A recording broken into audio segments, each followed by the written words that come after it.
देखिए अंजू जी, 2 बातें दरअसल या 2 प्रश्न कहना चाहिए कि वो शामिल हो गए हैं। मैं इन दोनों का उत्तर अलग-अलग देने की कोशिश करता हूँ। जी, जी। पहला तो यह कि जो ऋषि सुनक साहब की जो भारतीय परिवेश की जो पृष्ठभूमि रही है, चाहे उनकी पत्नी भारतीय हो या जो उनके दादा से पहले के जो लोग हैं या उनकी जो पीढ़ियाँ हैं, उनका जी, जी। संबंध भारत से है। तो इनका सीधा-सीधा कूटनीति के स्तर पर किसी भी प्रकार का कोई फ़ायदा नहीं मिलेगा, ख़ासकर जी, जब जी। हम भारत और ग्रेट ब्रिटेन के आपसी संबंधों की बात करें। पर हाँ, इसका केवल आंशिक फ़ायदा यह हो सकता है कि जब भी ऋषि सुनक साहब भारत के संबंध में मन कुछ नहीं भी जब सेट निर्णय बराबर। लेंगे या जब कोई भी करेंगे तो उनकी जो अनुभव हैं, चाहे वह अनुभव उनको अपने पूर्वजों के ज़रिए हस्तांतरित हुए हैं या उनके जी, जी। पत्नी के माध्यम से जो भारत के बारे में एक सही तस्वीर उनके सामने होगी और उनको भारत से एक तरीके से कूटनीतिक रिश्ते आगे बढ़ाने में थोड़ी ज़्यादा अच्छी मदद मिलेगी। दूसरी इस संबंध में भारत की क्या चिंता होनी चाहिए और हम भारत और जो ब्रिटेन है या जी, जो जी। यूके हैं, ब्रिटेन से भी जो वृहद रूप हैं, हम यूके के संबंध में अगर हम बात करें तो जो यूके और भारत के संबंधों में एक खास चीज़ है जिसे हमें देखना पड़ेगा और दूसरा दोनों में फ़र्क क्या है, हमें वह भी समझना पड़ेगा। फ़र्क यह है कि ब्रिटेन एक बहुत ही परिपक्व प्रजातंत्र है।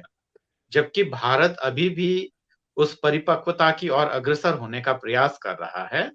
जी, जी। तो हमें यह देखना पड़ेगा कि दरअसल ब्रिटेन में जो आज से 100 साल पहले जो नस्ल को लेकर जो भेदभाव बरता जाता था और बहुत सारे लोगों को वह जो मौका नहीं मिल पाता था, ऋषि सुनक को प्रधानमंत्री चुनकर इंग्लैंड के लोगों ने या ब्रिटेन या यूके के लोगों ने यह साबित कर दिया है कि वह एक बहुत ही परिपक्व प्रजातंत्र है।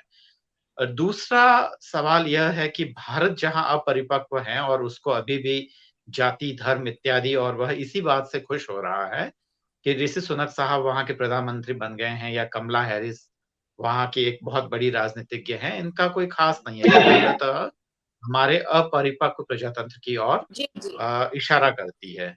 क्योंकि जो विदेश नीति है या कूटनीति है, वह वास्तविकताओं पे चलती है। उनका केवल वायव्य बातों से कोई ख़ास विशेष संबंध नहीं होता है। अब मैं मूल बात पर आता हूँ, जहाँ भारत की चिंता क्या होनी चाहिए।